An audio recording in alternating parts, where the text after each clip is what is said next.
നബി സല്ലല്ലാഹു അലൈഹി വസല്ലം തങ്ങളോട് ഖുറൈശികൾ ചോദിച്ചൊരു ചോദ്യമുണ്ട്. മക്കക്കാര്, മദീനക്കാര്,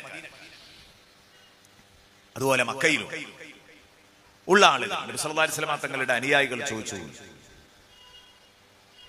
അള്ളാഹുവിൽ നിന്ന് നേരിട്ട് വഹി ഇങ്ങനെ കിട്ടുന്ന ആളാന്നല്ലേ പറയുന്നത്, ഞങ്ങളൊരു ചോദ്യം ചോദിക്കട്ടെ. ആ ചോദ്യം ചോദിക്കാണ്ടായ കാരണം മദീനയിലുള്ള ജൂതന്മാരുടെ പിന്തുണയോടെയാണ്. ജൂതന്മാർക്ക് ഈ കഥ അറിയാം, യൂസുഫ് നബി അലൈഹി ഇസ്ലാമിന്റെ.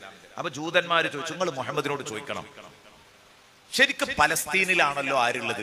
ഇബ്രാഹിം നബി, ഇസ്മായിൽ നബി, ഇസ്ഹാഖ് നബി. ഇബ്രാഹിം നബിന്റെ മോനാണ് ആര്? ഇസ്ഹാഖ് നബി. ഇസ്ഹാഖ് നബിന്റെ മോനാണ് ആര്? യാക്കൂബ് നബി. യാക്കൂബ് നബിന്റെ മോനാണ് ആര്? യൂസുഫ് നബി അലൈഹി ഇസ്ലാം. Ibrahim, Ishaq, Yaqub, Yusuf. Yusuf ബിനു യാക്കൂബ് ബിൻ ഇസ്ഹാഖ് ബിൻ ഇബ്രാഹിം. അങ്ങനെയാണ് പറയുന്നത്. അപ്പൊ ഈ പലസ്തീനിലുള്ള ഈ യാക്കൂബ് കുടുംബം, യാക്കൂബ് കുടുംബത്തിന് പറയുന്ന പേരാണ് ബനു ഇസ്രായേൽ. ഇസ്രായേൽ എന്ന് പറഞ്ഞാൽ യാക്കൂബ് നബിന്റെ പേരാ. ബനു ഇസ്രായേൽ എന്ന് പറഞ്ഞാൽ യാക്കൂബ് പരമ്പര, സന്താന പരമ്പര എന്നാണ്. അതാ ബനു ഇസ്രായേൽ, ഇസ്രായേല്യര്. അവരുടെ ബാക്കി പത്രങ്ങളാണ് നമ്മൾ ഈ പറഞ്ഞു വരുന്ന ജൂതന്മാര്. പിൽക്കാലത്ത് അവർ നാശമായതാണ്. അതിന് കാരണമുണ്ട്, പറയാം. ഇവരിത്ര മരവിച്ചു പോകാൻ കാരണം എന്താ? നിങ്ങള് മനസ്സ് മരവിച്ചൊരു വിഭാഗമാണല്ലോ ഇപ്പോൾ. എന്തോ ഒരു അക്രമം അവർ കാട്ടുക, എന്തോ ഒരു അക്രമ കാട്ടുന്നത്. ഇത് അന്ന് വാങ്ങിവെച്ച കുരുത്തക്കേടാ. യൂസുഫ് നബിനെ ദ്രോഹിച്ചു. യാക്കൂബ് നബി അലൈഹി ഇസ്ലാമിന്റെ മക്കളെ ബനു ഇസ്രായേൽ സ്വന്തം അനുജനെ ദ്രോഹിച്ചു വാങ്ങിയ കുരുത്തക്കേടാ. ഞാൻ പറഞ്ഞുതരാം. വിഷയം കഥ പറഞ്ഞെത്തുമ്പോ ഏതെങ്കിലും ഒരു ദിവസം ഞാൻ ആ ഭാഗത്തുന്ന സമയത്ത് പറഞ്ഞുതരാം. ബനു ഇസ്രായേൽ യാക്കൂബ് നബിന്റെ മക്കൾ എങ്ങനെയാണ് ഈജിപ്തിലെത്തിയത്? എന്താ ചോദ്യം. യാക്കൂബ് നബിന്റെ മക്കൾ മിസ്റിലെത്താൻ ഒരു സാഹചര്യം ഉണ്ടാവുമല്ലോ. ശരിക്കും അവർ പലസ്തീനിലാണല്ലോ വേണ്ടത്. വാപ്പയും വല്യാപ്പാരും ഒക്കെ പലസ്തീനിലാണ്. പിന്നെ എങ്ങനെ അവർ ഈജിപ്തിലേക്ക് എത്തി? ആ പലായനത്തിന്റെ പിന്നിലുള്ള കഥ എന്താണ്? അപ്പോഴാണ് സൂറത്ത് യൂസുഫ് അള്ളാഹു അവതരിപ്പിച്ചു കൊടുക്കുന്നത്. അപ്പൊ അതിൽ കിട്ടുമല്ലോ യൂസുഫ് നബിനെ ഒരു നാട് കടത്താൻ ശ്രമിക്കുന്നതും, ഈജിപ്തിലെ മിസ്റിലെ അസീസ് മന്ത്രിയുടെ വീട്ടിലെത്തുന്നതും, സുലൈഖ ശല്യം ചെയ്യുന്നതും, യാക്കൂബ് നബി യൂസുഫ് നബി അലൈഹിസ്സലാം ദ്വാരന്ന് ജയിലറ വാങ്ങുന്നതും, തടവറയിൽ പോകുന്നതും, ആ തടവറയിൽ നിന്ന് പിന്നെ ഇറങ്ങിയിട്ട് നേരെ മിസ്റിലെ ഭക്ഷ്യമന്ത്രിയായി മാറുന്നതും, ഭക്ഷ്യവകുപ്പ് മന്ത്രിയായി മാറുന്നതും. അപ്പോൾ ക്ഷാമവർഷങ്ങളിൽ അടുത്ത പ്രദേശങ്ങളിലൊക്കെ ക്ഷാമം വന്നപ്പോ, ലോകമൊട്ടുക്കും വലിയ ക്ഷാമവും വരൾച്ചയും വന്നപ്പോ, പലസ്തീനിൽ നിന്ന് മിസ്റിലെ രാജാവ് ഇങ്ങനെ ഒരു ക്ഷാമവർഷങ്ങൾ വരാനുണ്ട്, വരൾച്ചയുടെ കൊല്ലങ്ങൾ വരാനുണ്ടെന്ന് മുൻകൂട്ടി കണ്ടുകൊണ്ട് ശേഖരണം നടത്തിയിട്ടുണ്ട്. ധാന്യങ്ങളുടെ ശേഖരണം നടത്തിയിട്ടുണ്ട്. ഭക്ഷണങ്ങൾ ശേഖരിച്ചു വെച്ചിട്ടുണ്ട്.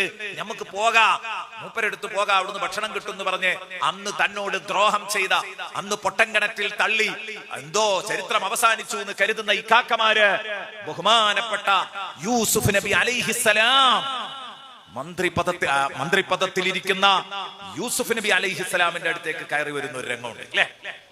അങ്ങനെ ആ കഥയൊക്കെ നമുക്ക് പിന്നെ പറയാം. അന്ന് യൂസുഫ് നബി പറഞ്ഞത് ഞങ്ങളും മാനിപ്പാനും ഒക്കെ കൂട്ടി ഇങ്ങോട്ട് പോരി ജ്യേഷ്ഠന്മാരോട്. അങ്ങനെയാണ് ഇവരെ എവിടെയത്? ഈജിപ്തിലെത്താൻ കാരണം അതാണ്. അത് കൃത്യമായിട്ട് പറഞ്ഞു കൊടുക്കും. ഈ കഥ പറയുമ്പോൾ തിരി ഇവരെങ്ങനെയാ ഈജിപ്തിലെത്തിയത്? അതാണ് നഹ്നു നഖുസ്സു അലൈക അഹ്സനൽ ഖസസ് ബിമാ ഔഹൈനാ ഇലൈക ഹാദൽ ഖുർആൻ. ഈ ആരുറപ്പുള്ള ഖുർആൻ തങ്ങൾക്ക് ഉത്ബോധനമായി നൽകിയത് കൊണ്ടാണ് നബിയേ തങ്ങൾക്ക് ഇത്രയും മനോഹരമായ ഒരു കഥ നാം അവതരിപ്പിച്ചു തരുന്നത്. മനോഹരമായ കഥ എന്ന് പറയാൻ 19ഓളം കാരണങ്ങളുണ്ട് എന്ന് പറഞ്ഞു. അതിലേക്ക് വരുന്നേ അല്ല. മർമ്മപ്രധാനമായ 4 ഞാൻ അങ്ങനെ എണ്ണിപ്പോയി.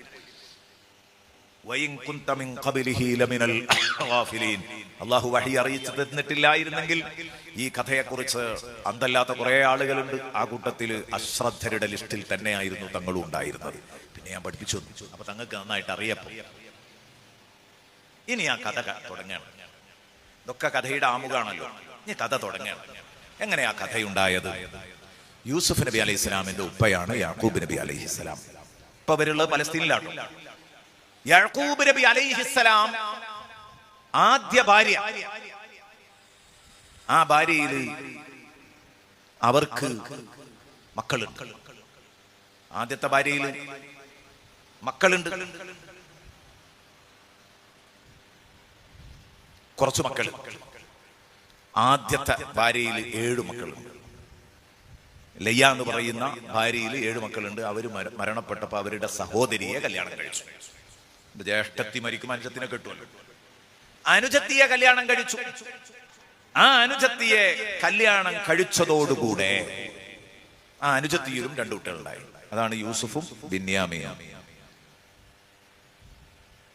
അങ്ങനെ ഇനി അതോടൊപ്പം തന്നെ അടിമ സ്ത്രീകളിൽ നിന്നുള്ള കുറച്ച് കുട്ടികളുണ്ട്. മൊത്തത്തിൽ 12 കുട്ടികളുണ്ട്. 12 കുട്ടികളുണ്ട്. ആദ്യത്തെ ഉമ്മയിലും മറ്റു ഭാര്യമാരിലുമായിട്ട് അടിമ സ്ത്രീകളിലൊക്കെ ഉള്ള 2 അടിമ സ്ത്രീകളിലും കൂടെ ഉള്ള മക്കള് 10 ആള്. ബിന്യാമീൻ യൂസുഫ് നബിന്റെ മക്കളാണ്. യൂസുഫ് നബിന്റെ മക്കളാണ്, സ്വന്തം മക്കളാണ്. അവരെയും കൂടെ കൂട്ടി വെക്കുമ്പോ 11 സഹോദരങ്ങൾ. അങ്ങനെ 11 സഹോദരങ്ങളായിരുന്നു യൂസുഫ് നബിക്കുണ്ടായിരുന്നത്. പിന്നെ ആരുണ്ട്? ഉമ്മയുണ്ട്, വാപ്പയുണ്ട്. ഉമ്മ എന്ന് പറഞ്ഞാൽ വാപ്പന്റെ ബഹുമാനപ്പെട്ടവരെ പറ്റി സംബന്ധിച്ച് പറയുമ്പോൾ ഉമ്മ തന്നെ. പിന്നെ ഈ കഥയിൽ വരുന്ന ഉമ്മ അതല്ല. ആദ്യത്തെ ഭാര്യ അവര് മരിച്ചപ്പോഴാണ് രണ്ടാമത്തത് കിട്ടിയത് എന്ന് പറഞ്ഞു. അതിലാണ് ഈ യൂസുഫ് നബി അലൈഹിസ്സലാമും അതുപോലെ തന്നെ ബിന്യാമീനും ഉണ്ടായത് എന്ന് പറഞ്ഞു. പിന്നെ അത് കഴിഞ്ഞതിന്റെ ശേഷം ഇപ്പൊ അവരുടെ ഈ കുടുംബ പശ്ചാത്തലം പരിശോധിക്കുമ്പോൾ ബാപ്പുണ്ട്, ഉമ്മണ്ട്, 11 സഹോദരങ്ങളും ഉണ്ട്, യൂസുഫും ഉണ്ട്.